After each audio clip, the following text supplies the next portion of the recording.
બુલેટિનની શરૂઆત કરીશું સૌથી મહત્વના એવા ભરતીના સમાચારની સાથે। જી હા, સરકાર દ્વારા ભરતીને લઈ મોટી જાહેરાત કરવામાં આવી છે, જેમાં 4300 જેટલી ભરતી કરાશે। વધુ માહિતી જોઈશું આ અહેવાલમાં। આજ રોજ સરકાર દ્વારા મોટી જાહેરાત કરવામાં આવી છે, જેમાં ગૌણ સેવા પસંદગી મંડળ દ્વારા 4300 જગ્યાઓ માટે ભરતી જાહેર કરવામાં આવશે અને જેમાં junior clerk, head clerk, office assistant અને સિનિયર ક્લાર્ક જેવી ભરતીઓ કરાશે। આમ કુલ અલગ અલગ 17 કેડર માટે ભરતીની જાહેરાત કરાઈ છે। આ તમામ પરીક્ષાઓના ફોર્મ તારીખ 31 જાન્યુઆરી સુધી જ ભરી શકાશે, જ્યારે ગૌણ સેવા પસંદગી મંડળ દ્વારા પરીક્ષા ફીમાં પણ મોટા ફેરફાર કરવામાં આવ્યા છે, જેમાં દરેક ઉમેદવારને પરીક્ષા માટે 500 રૂપિયા ફી ભરવાની રહેશે અને જે પાસ થયેલા ઉમેદવારો હશે તેઓને પરીક્ષા ફી પરત આપવામાં આવશે। આ સિવાય ફી અંગેની સત્તાવાર જાહેરાત આવતીકાલે ગૌણ સેવા પસંદગી મંડળ દ્વારા કરવામાં આવશે। અયોધ્યામાં ભવ્ય મંદિરના ગર્ભગૃહમાં રામલલ્લાની પ્રાણ પ્રતિષ્ઠાની ગુંજ મહિનાઓ સુધી સંભળાશે। સંઘ પરિવાર આરએસએસ સાથે હવે ભાજપે પણ એક એક્શન પ્લાન તૈયાર કર્યો છે। સમગ્ર દેશને રામમય બનાવવાની તૈયારીઓ ચાલી રહી છે। અયોધ્યામાં ભવ્ય મંદિરના ગર્ભગૃહમાં રામલલ્લાની હાજરીના પડઘા મહિનાઓ સુધી સંભળાશે। લોકસભાની ચૂંટણી સુધી સમગ્ર રાજ્યને ખુશ કરવા સંઘ પરિવાર અને ભાજપે એક વ્યાપક એક્શન પ્લાન ઘડ્યો છે। 22 જાન્યુઆરીથી યોજાનાર પ્રાણ પ્રતિષ્ઠા સમારોહ બાદ એપ્રિલ સુધી મોટી સંખ્યામાં લોકોને અયોધ્યા લાવવામાં આવશે।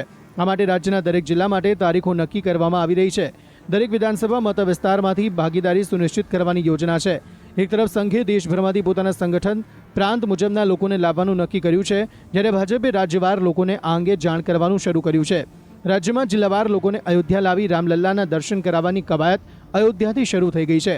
લોકસભા ચૂંટણી પહેલા રાજ્યભરમાંથી 1 કરોડથી વધુ લોકોને અયોધ્યામાં રામલલ્લાના દર્શન માટે આમંત્રણ આપવામાં આવ્યું છે। મુલાકાતીઓનું શેડ્યુલ એવી રીતે બનાવવામાં આવશે કે તેઓ તે જ દિવસે પરત ફરી શકશે અને આ સમયે સંઘ અને ભાજપ દ્વારા જ તમામ લોકો માટે મફત ભોજનની વ્યવસ્થા કરવામાં આવશે।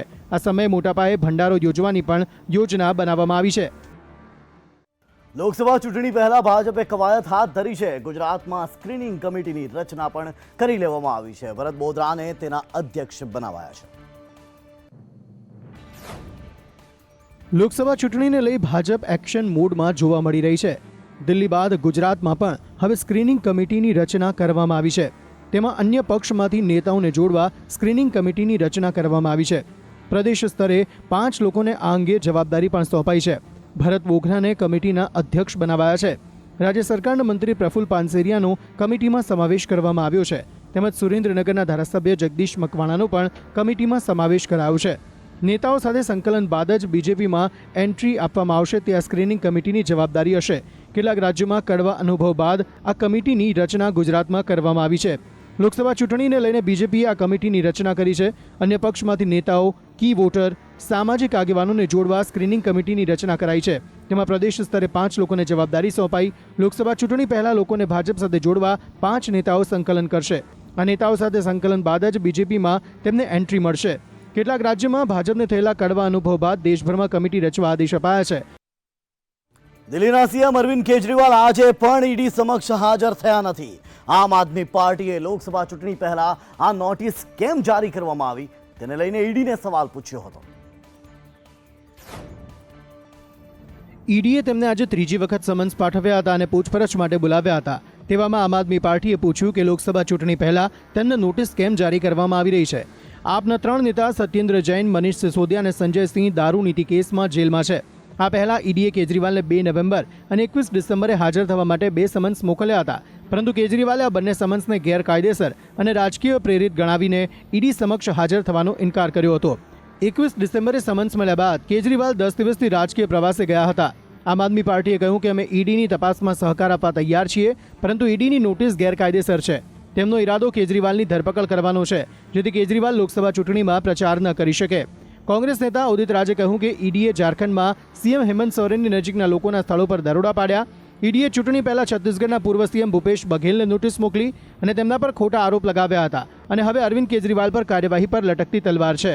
તપાસ એજન્સી પોતાનું કામ કરવાના બદલે વિપક્ષી નેતાઓ પર દબાણ લાવી રહી હોવાના આરોપ લગાવવામાં આવ્યા હતા। ઝારખંડના સીએમ ફરી એક વખત એક નવી મુસીબતમાં ફસાયા છે। ઈડી દ્વારા મુખ્યમંત્રીના મીડિયા સલાહકાર સહિતના અનેક નજીકના લોકોના ઘરોના દરવાજા ખખડાવ્યા છે। ઝારખંડમાં મુખ્યમંત્રી પોતાની ખુરશી ખાલી કરે તેવી અટકળો થઈ રહી હતી, પરંતુ મુખ્યમંત્રી હેમંત સોરેન દ્વારા અટકળોની વેગને અટકાવવામાં આવી છે. તેઓ દ્વારા કહેવામાં આવ્યું છે કે તેઓ પોતાના પદ પરથી રાજીનામું આપશે નહીં. તે વચ્ચે ઈડીએ બુધવારે મુખ્યમંત્રી હેમંત સોરેનના મીડિયા સલાહકાર અભિષેક પ્રસાદ ઉર્ફે પિન્ટુના ઘર પર દરોડા પાડ્યા હતા. ઈડીએ ગેરકાયદે માઇનિંગ સંબંધિત મની લોન્ડરિંગ કેસમાં રાંચીમાં મુખ્યમંત્રીના કેટલાક નજીકના સહયોગીઓના ઘરે પણ દરોડા પાડ્યા હતા. સીએમના પ્રેસ સલાહકારના ઘરની બહાર સુરક્ષા દળો તૈનાત છે. ઈડીના ટીમે પ્રેસ એડવાઇઝર પિન્ટુના ઘરે લોકર તોડનાર મેકેનિકને પણ બોલાવ્યો છે. ઈડીની ટીમે રતુ રોડ પર સ્થિત સીએમના નજીકના સાથી વિનોદસિંહ અને આર્કિટેક્ટ રોશનના નિવાસસ્થાન પર દરોડા પાડ્યા છે, જેમાં કોઈને અંદર કે બહાર જવાની પરવાનગી આપવામાં આવી નથી. આ ઉપરાંત અવધેશ કુમારના ઘરો પર પણ દરોડા પાડવામાં આવ્યા છે. અભિષેક પ્રસાદના નિવાસસ્થાન અને સાહેબગંજ ડેપ્યુટી કમિશનરના નિવાસસ્થાન સહિત 12 સ્થળોએ સર્ચ કરવામાં આવી રહ્યું છે. રાજધાની રાંચીના રતુ રોડ સહિત ઘણા વિસ્તારોમાં એક સાથે દરોડા ચાલુ છે. કેન્દ્ર સરકારે નાગરિકતા સંશોધન અધિનિયમ એટલે કે CAA ને 2024માં લાગુ કરવાનું લગભગ નક્કી કરી દીધું છે. આ કાયદાના નિયમો આ મહિને 26 તારીખ પહેલા સૂચિત કરી લેવામાં આવશે. કેન્દ્ર સરકારના આ નિર્ણયથી બાંગ્લાદેશથી આવેલા હિન્દુ શરણાર્થીઓ માટે આશાનો સંચાર થશે. સાથે જ પાકિસ્તાનથી ત્રાસ સહન કરીને આવેલા હિન્દુ શીખ શરણાર્થીઓને પણ મોટી રાહત મળશે. આંકડાઓ અનુસાર 2014 સુધી પાકિસ્તાન અને અફઘાનિસ્તાનમાંથી 32,000 લોકો ભારત આવ્યા છે. CAA લાગુ થવાથી તેમના માટે નાગરિકતા મેળવવાનો રસ્તો સાફ થઈ જશે. CAAના અમલીકરણ અંગે ગૃહ મંત્રાલયના નક્કર સંકેતો 27 ડિસેમ્બરે બંગાળમાં ગૃહપ્રધાન અમિત શાહની જાહેરાત સાથે મેળ ખાય છે. તેમણે સામાન્ય સભામાં કહ્યું હતું કે CAA દેશનો કાયદો છે અને તેને કોઈ રોકી નહીં શકે.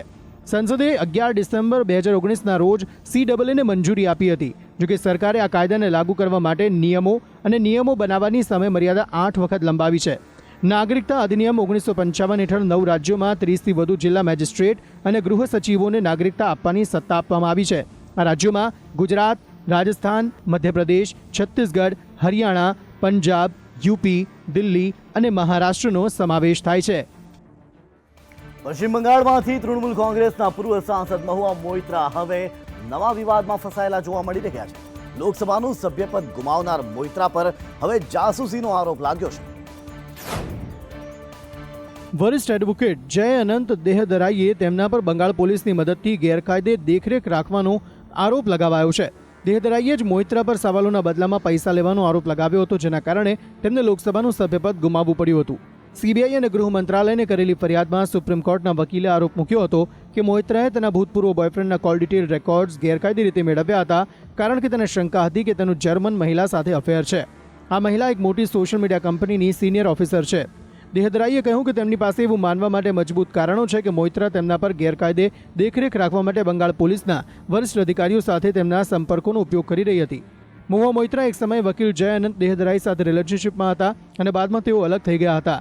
જય અનંત દેહદરાઈ તરફથી મળેલા પત્રના આધારે જ બીજેપી સાંસદ નિશિકાંત દુબેએ મહુઆ મોઇત્રા પર સંસદમાં પૈસા લેવા અને પ્રશ્નો પૂછવાનો આરોપ લગાવ્યો હતો. પત્રને ટાંકીને એવો દાવો કરવામાં આવ્યો હતો કે મહુઆ મોઇત્રા અને રિયલ એસ્ટેટ ગ્રુપ હીરાનંદાનીના CEO દર્શન હીરાનંદાની વચ્ચે નાણાંની આપલેના પુરાવા મળ્યા છે. જો કે મહુઆએ આ આરોપોને નકારી કાઢ્યા હતા.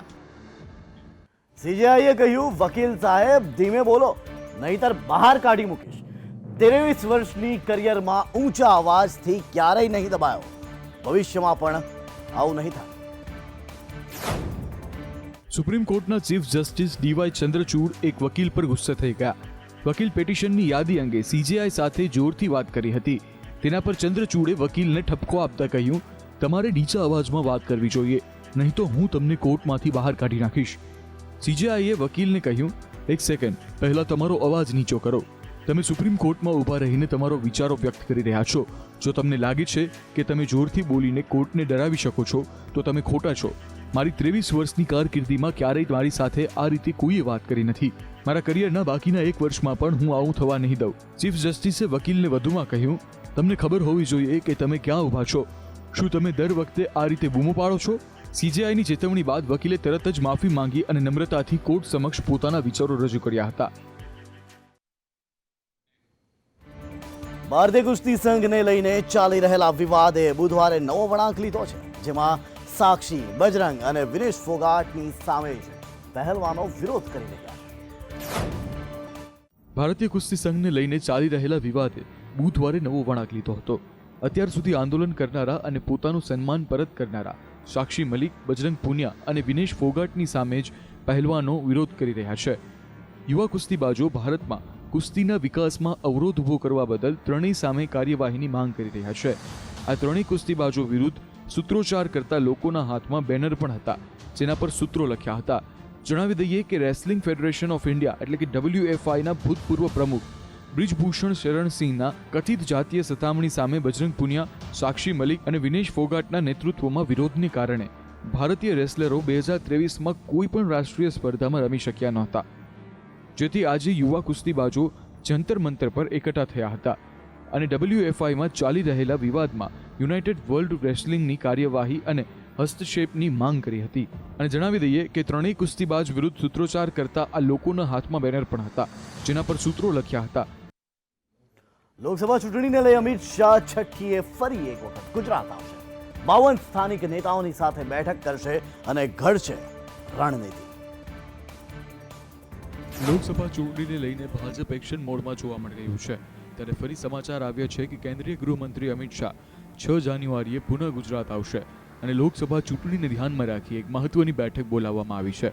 અહેવાલ અનુસાર બેઠક કમલમ કાર્યાલયની જગ્યાએ ગાંધીનગર પથિકાશ્રમ યોજાશે અને મહત્વનું છે કે આ બેઠકમાં 52 નેતાઓને જ બેઠકમાં આમંત્રિત કરવામાં આવ્યા છે. પ્રદેશ પ્રમુખ CR પાટીલ, પૂર્વ મુખ્યમંત્રી વિજય રૂપાણી, પૂર્વ નાયબ મુખ્યમંત્રી નીતિનભાઈ પટેલ, પૂર્વ પ્રદેશ પ્રમુખ સહિતના આમંત્રિત લોકોને જ હાજર રહેવાની સૂચના આપવામાં આવી છે. ત્યારે આ બેઠક ખૂબ જ મહત્વની હોઈ શકે છે અને લોકસભા ચૂંટણીને લઈને જવાબદારી અને એક્શન પ્લાન પર મહત્વપૂર્ણ ચર્ચા થઈ શકે છે. લોકસભાની ચૂંટણીના પ્રચાર પ્રસાર અને વિશેષ રણનીતિને લઈને પણ ચર્ચાઓ કરવામાં આવી શકે છે. મહત્વનું છે કે થોડા દિવસ પહેલા પણ કેન્દ્રીય ગૃહમંત્રી અમિત શાહ ગુજરાત પ્રવાસે આવ્યા હતા. નવા વર્ષ નિમિત્તે મધ્યપ્રદેશના કુનો નેશનલ પાર્કમાંથી સારા સમાચાર આવ્યા છે. અહીં માદા ચિત્તા આશરે 3 જેટલા બચ્ચાને જન્મ આપ્યો છે. કેન્દ્રીય પર્યાવરણ, વન અને આબોહવા પરિવર્તન મંત્રી ભૂપેન્દ્ર યાદવે એક્સ પર ટ્વીટ કરી અને કહ્યું કે નામ્બિયન ચિત્તા આશાએ મધ્યપ્રદેશના શ્યોપુર જિલ્લામાં સ્થિત કુના નેશનલ પાર્કમાં 3 બચ્ચાને જન્મ આપ્યો છે. તેમણે આ વિકાસને પ્રોજેક્ટ ટાઈગરની મોટી સફળતા ગણાવી. કેન્દ્રીય મંત્રીએ પોસ્ટમાં કહ્યું કે આ પ્રોજેક્ટ સાથે સંકળાયેલ તમામ નિષ્ણાંતો, કુનો વન્યજીવ અધિકારીઓ અને સમગ્ર ભારતમાં વન્યજીવ પ્રેમીઓને મારા હૃદયપૂર્વક અભિનંદન. તેમણે તેને પારિસ્થિતિક સંતુલન પુનઃસ્થાપિત કરવા માટે PM મોદી દ્વારા કલ્પના કરાયેલ પ્રોજેક્ટ ચિત્તા માટે મોટી સફળતા ગણાવી. આપને જણાવી દઈએ કે કુનો નેશનલ પાર્કમાં હાલમાં 14 પુખ્ત વયના અને 4 બચ્ચા હાજર છે, જેમાં 7 નર ચિત્તા અને 7 માદા ચિત્તાઓનો સમાવેશ થાય છે. અદાણી હિન્ડનબર્ગ મામલે સુપ્રીમ કોર્ટે મહત્વનો ચુકાદો આપ્યો છે. સુપ્રીમ કોર્ટે SIT તપાસનો ઇનકાર કર્યો છે અને સેબીને તપાસ કરવા કહ્યું છે. હિન્ડનબર્ગ રિપોર્ટમાં બજાર નિયમનકારી સેબીના અધિકાર ક્ષેત્રમાં દખલ કરવાની મર્યાદિત સત્તા છે, જે અદાણી જૂથ સામેના આરોપોની તપાસ કરે છે. Chief justice DY Chandrachud, justice JV Pardiwala અને જસ્ટિસ મનોજ મિશ્રાની બેન્ચે પોતાનો ચુકાદો આપ્યો હતો કે સુપ્રીમ કોર્ટે સેબીની તપાસમાં દખલ નહીં કરવાનું નક્કી કર્યું છે. સાથે જ સુપ્રીમ કોર્ટનું કહેવું છે કે સેબી તપાસ માટે સક્ષમ એજન્સી છે. આ મામલે સુપ્રીમ કોર્ટે વધુ તપાસ માટે સેબીને 2 માસનો સમય પણ આપ્યો છે. સુપ્રીમ કોર્ટનું કહેવું છે કે સેબી યોગ્ય દિશામાં તપાસ કરી રહી છે. સેબીએ આ મામલે સુપ્રીમ કોર્ટને રિપોર્ટ સોંપ્યો હતો, જે બાદ સુપ્રીમ કોર્ટ તરફથી સેબીના રિપોર્ટમાં એવું કંઈ તથ્ય સામે આવ્યું નથી કે જેની પર શંકા હોય. કોર્ટે કહ્યું કે જ્યાં સુધી પૂરતા પુરાવા ન હોય ત્યાં સુધી સેબીના રિપોર્ટ પર અવિશ્વાસ કરી શકાય નહીં. કોર્ટે કહ્યું કે સેબી આ મામલે સારી રીતે તપાસ કરી રહી છે. તેણે પોતાનો રિપોર્ટ રજૂ કરી દીધો છે. તો બીજી તરફ અરજદારો દ્વારા જણાવાયું કે સેબીની ગતિવિધિઓ શંકાશીલ છે, કારણ કે તેમની પાસે 2014થી જ આખી ડિટેલ છે. જોકે કોર્ટે આ દલીલોને માનવાનો ઇનકાર કર્યો હતો. જાન્યુઆરી 2023માં American short sell firm Hindenburg દ્વારા અદાણી ગ્રુપની કંપનીઓ પર કથિત અનિયમિતતાનો આરોપ મૂકવામાં આવ્યો હતો. ગુજરાતના અનેક શહેરમાં વહેલી સવારથી ધુમ્મસનું સામ્રાજ્ય. ઉત્તર અને મધ્ય ગુજરાતના શહેરોમાં ધુમ્મસ છવાયું.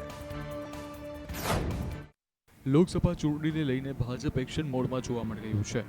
ત્યારે ફરી સમાચાર આવ્યા છે કે કેન્દ્રીય ગૃહમંત્રી અમિત શાહ 6 જાન્યુઆરીએ પુનઃ ગુજરાત આવશે અને લોકસભા ચૂંટણીને ધ્યાનમાં રાખી એક મહત્વની બેઠક બોલાવવામાં આવી છે. અહેવાલ અનુસાર બેઠક કમલમ કાર્યાલયની જગ્યાએ મોહમ્મદ સિરાજે સાઉથ આફ્રિકા વિરુદ્ધ ટેસ્ટમાં 6 વિકેટ લીધી. પિતાના નિધન સમયે પણ રમી રહ્યો હતો તે ટીમ માટે. ભારતીય ટીમ અને દક્ષિણ આફ્રિકા વચ્ચે 2 મેચની ટેસ્ટ શ્રેણીની છેલ્લી અને નિર્ણાયક મેચ રમાઈ રહી છે. આ મેચ આજથી કેપટાઉનમાં ચાલુ રહેશે. આ મેચમાં આફ્રિકન ટીમની કેપ્ટનશિપ કરી રહેલા ડીન એલ્ગરે ટોસ જીતીને પ્રથમ બેટિંગ કરવાનો નિર્ણય કર્યો હતો, પરંતુ ભારતીય બોલર મોહમ્મદ સિરાજ કે જેઓ મિયાભાઈ તરીકે જાણીતા છે તેણે તરત જ આફ્રિકાનો નિર્ણય ખોટો સાબિત કરાવી દીધો. સિરાજે એક પછી એક વિકેટ લેવાનું શરૂ કર્યું ત્યારે આફ્રિકન ટીમ બિલકુલ રિકવર કરી શકે તેમ ન હતી. સિરાજની તોફાની બોલિંગ સામે આફ્રિકન ટીમ પ્રથમ દાવામાં 55 રનમાં સમેટાઈ ગઈ હતી.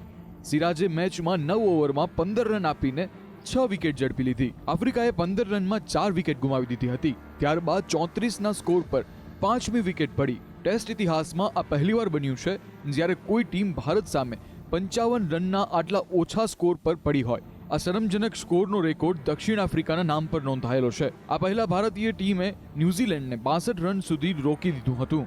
આ મેચ ડિસેમ્બર 2021માં મુંબઈના વાનખડે સ્ટેડિયમમાં રમાઈ હતી. આ ઇનિંગ્સમાં અશ્વિને સૌથી વધુ 4 અને સિરાજે 3 વિકેટ ઝડપી હતી. અને એક મહત્વના સમાચાર ઉપર કરીશું નજર, જે નવસારીથી મળી રહ્યા છે. નવસારી જિલ્લામાં એટીએસની ટીમ પહોંચી છે. એટીએસે કાર્યવાહી હાથ ધરી છે. નવસારી જિલ્લામાં એટીએસની ટીમે નવસારીમાં ખાસ ઓપરેશન હાથ ધર્યું છે, જેમાં ચીખલીના આલીપોર ગામે એટીએસ કાર્યવાહી કરી રહી છે. આલીપોરથી એક શખ્સને પૂછપરછ માટે પણ લઈ જવાયો છે. સંદિગ્ધ શખ્સને પૂછપરછ માટે અમદાવાદ લઈ જવામાં આવ્યો છે. નવસારીથી આ મહત્વના સમાચાર મળી રહ્યા છે. વધુ વિગતો સાથે જોડાઈ રહ્યા છે ફોન લાઈનથી સંવાદદાતા રાજન. જી રાજન, જણાવશો શું છે નવા અપડેટ? બિલકુલ અજય, આપને જો જણાવું તો નવસારી જિલ્લામાં એટીએસ ખાસ કાર્યવાહી હાથ ધરી હતી. એટીએસની જે ટીમ છે એ અમદાવાદથી સીધી જ નવસારી ખાતે પહોંચી હતી અને નવસારી જિલ્લાના ચીખલી તાલુકામાં આવેલા આલીપોર ગામ ખાતે એટીએસની ટીમ ખાસ પહોંચી હતી અને એટીએસ ગામમાંથી એક સંદિગ્ધ ઇસમ જે છે એને અમદાવાદ ખાસ પૂછપરછ માટે લઈ જવાયો છે. સમગ્ર મામલે જો વિશેષ આપને જણાવું તો મોડી સાંજની આ કાર્યવાહી છે એની અંદર શા માટે આ શખ્સને અમદાવાદ નવસારીથી આલીપોર ગામથી લઈ જવામાં આવી રહ્યો છે તે બાબતે હજી સુધી કોઈ ખુલાસો કે ચોખવટ નથી થઈ રહી, પરંતુ એટીએસ નવસારી જિલ્લાના આલીપોર ગામમાંથી આ ઈસમને લઈને અમદાવાદ તરફ રવાના થઈ છે અને અમદાવાદ લઈ જઈને તેને એ ઈસમની પૂછપરછ કરવામાં આવશે. કયા મામલાની અંદર તેની સંડોવણી છે અથવા તો શા માટે નવસારી જિલ્લાની અંદર આ વિશેષ કાર્યવાહી હાથ ધરવામાં આવી છે એ મામલે હજી સુધી કોઈ ખુલાસા નથી થયા, પરંતુ આલીપોર ગામમાંથી ચીખલી તાલુકાનું જે આલીપોર ગામ છે ત્યાંથી આ ઈસમને અમદાવાદ એટીએસ લઈને નીકળી છે અને અમદાવાદ ખાતે લઈ જઈને આ ઈસમની પૂછપરછ કરવામાં આવશે. ત્યારબાદ અમદાવાદ એટીએસ વધુ ખુલાસા ત્યાંથી કરી શકે તેવી સંભાવનાઓ હાલ જોવાઈ રહી છે. જય જી આભાર રાજન, સમગ્ર માહિતી આપવા બદલ. તો નવસારી ખાતે એટીએસે નવસારીથી એક વ્યક્તિને ઉઠાવ્યો, એક વ્યક્તિની ધરપકડ કરવામાં આવી છે જેને અમદાવાદ લઈ આવવામાં આવ્યો છે.